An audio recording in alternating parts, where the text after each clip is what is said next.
There is a growing sense across Britain that something fundamental is going wrong in the relationship between the state and the law-abiding public. For many ordinary citizens, the issue is not simply that crime exists. Crime has always existed and always will. The deeper concern is that too many offenses now appear to carry too little risk, too little shame, and too few consequences. As that perception spreads, confidence in the justice system begins to weaken, and with it, confidence in the state's willingness to protect those who obey the law. This feeling is especially strong in relation to shoplifting and organized retail theft. What was once often treated as petty, opportunistic offending has in many places become a far more serious symptom of social decay. Shop staff are now expected to endure intimidation, abuse, and, at times, the threat of violence. Business owners face repeated losses and mounting frustration. Customers witness criminal behavior carried out openly, sometimes in broad daylight, with little apparent fear on the part of the offender. Members of the public are often reluctant to intervene, not because they are indifferent, but because they fear physical harm and doubt that meaningful punishment will follow even if the criminals are caught. That is not a trivial matter. It is a sign of a society beginning to lose confidence in its own standards. When offenders become bolder and the decent become more hesitant, the moral balance is shifting in the wrong direction. The problem is not only the theft itself, but the message it sends. It tells workers that their safety is secondary. It tells shopkeepers that they are expected to absorb the losses. It tells the public that public order can be visibly breached without any convincing response from the authorities. And it tells offenders that the risks may be worth taking. The harm caused by this extends far beyond the value of stolen goods. Retail theft drives up prices for everyone. It places pressure on already struggling businesses, especially smaller independent shops that cannot absorb repeated losses in the way larger chains sometimes can. It creates fear and anxiety among workers who find themselves exposed to aggression while carrying out ordinary jobs. Over time, it contributes to a wider atmosphere of insecurity in which visible disorder becomes normalized. That is one of the most dangerous developments a society can permit. Once lawbreaking becomes routine in public view, respect for the law begins to drain away not only among criminals, but among the wider population. At the heart of the matter lies the issue of deterrence. A justice system exists for several reasons. To punish wrongdoing. To protect the innocent. To rehabilitate where possible and to uphold the standards on which civilized life depends. But if it ceases to deter, it has failed in one of its most essential functions. When penalties are weak, inconsistent, or disconnected from the cumulative harm caused by repeat offending, the system sends a signal of permissiveness. Criminals notice that signal quickly. They notice when enforcement is patchy. They notice when prosecution appears uncertain. They notice when courts seem reluctant to impose punishments that would make others think twice.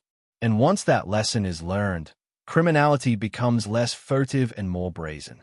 To argue this is not to call for cruelty, vengeance, or descent into crude authoritarianism. A just society must remain measured and humane. Yet there is nothing humane about allowing the law-abiding majority to feel abandoned in the name of misplaced softness. Punishment, properly understood, is not the opposite of civilization. It is one of the means by which civilization defends itself. A society that cannot or will not impose firm consequences on those who repeatedly prey upon others is not displaying compassion. It is displaying uncertainty about its own moral priorities. This uncertainty has cultural roots as well as legal ones. In my view, the deterioration in public order now felt in many parts of Britain is, to a significant extent, homegrown. It cannot honestly be blamed simply on outsiders or incomers. It reflects a broader weakening within our own society, a decline in discipline, in personal responsibility, in self-restraint, and in respect for others. Too often, conduct that should be condemned plainly, and without hesitation, is softened by explanation, wrapped in euphemism or treated as an inevitable social symptom rather than a serious moral choice. The result is a culture in which too many offenders feel emboldened, while too many decent people feel they are expected merely to endure the consequences. This matters because laws do not operate in a vacuum. They rest upon a culture that either supports or undermines them. If a society loses the confidence to say clearly that theft, intimidation, and habitual lawbreaking are disgraceful, then its legal institutions will eventually reflect that loss of nerve. Courts can only do so much if the wider culture becomes reluctant to draw moral lines. The crisis, then, is not solely one of sentencing policy or policing capacity. It is also one of national seriousness. Do we still believe that public order matters? Do we still believe that the innocent should come first? Do we still believe that shame, punishment, and deterrence have a legitimate place in a civilized nation? It is understandable that some citizens look abroad and notice countries in which theft and visible public disorder appear far less common because such behavior is treated with much greater seriousness, both culturally and legally. Those comparisons may be uncomfortable, but they should at least prompt reflection. The lesson is not that Britain should abandon its own legal traditions, import foreign systems, or embrace religious law. It is that a country must have sufficient confidence in its own institutions to enforce standards firmly and consistently. A democratic society governed by the rule of law to be perfectly capable of protecting shop workers, shopkeepers, families, and the elderly without either collapsing into chaos or turning to extremes. Yet if mainstream institutions appear weak for long enough, extreme alternatives begin to look more attractive to frustrated people. That is one of the greatest dangers of prolonged official failure. When ordinary citizens lose faith in the ability of the law to defend them, they do not become calm liberals with renewed trust in due process. Many instead become angry, impatient, and susceptible to harsher voices. A society that neglects deterrence and public order therefore risks more than rising crime. It risks political radicalization born of frustration and loss of confidence. The answer, however, is not vigilantism, hysteria, or imported severity. It is a restoration of confidence in Britain's own system of justice. A democratic society governed by the rule of law ought to be perfectly capable of protecting shop workers, shopkeepers, families, and the elderly without either collapsing into chaos or that means firmer enforcement against repeat offenders and organized theft. It means sentencing that better reflects the repeated and cumulative harm caused by such crimes. It means police forces that are properly supported and empowered to act. It means a justice system that visibly places the rights of victims and the security of the public at the center of its concerns. Above all, it means a renewed willingness to say that law exists first and foremost to protect the decent majority from the lawless minority. There is nothing extreme in demanding this.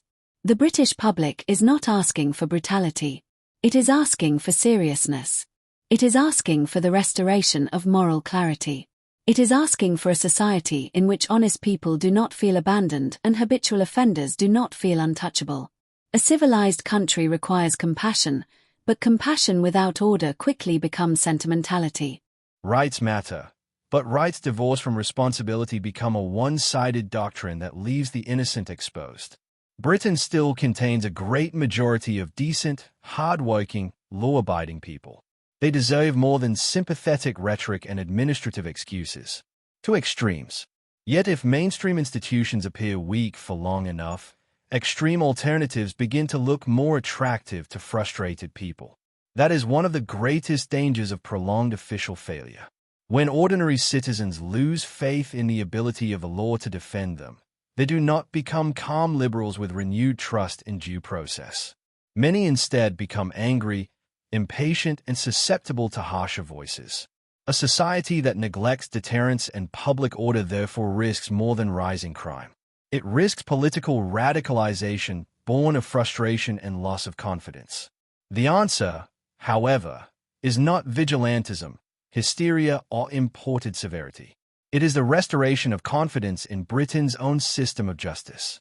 They deserve a state that remembers its first duty, to uphold order, protect the innocent, and ensure that those who repeatedly violate the peace of others face consequences that are real, credible, and unmistakable. Until that happens, many citizens will continue to feel that the law is no longer firmly on their side. And that is a dangerous feeling for any nation to allow to grow. This is my appeal to those in power. Please take the actions that are required. It's not rocket science, just plain common sense. Kind regards. William Douglas, the 7th of April 2026.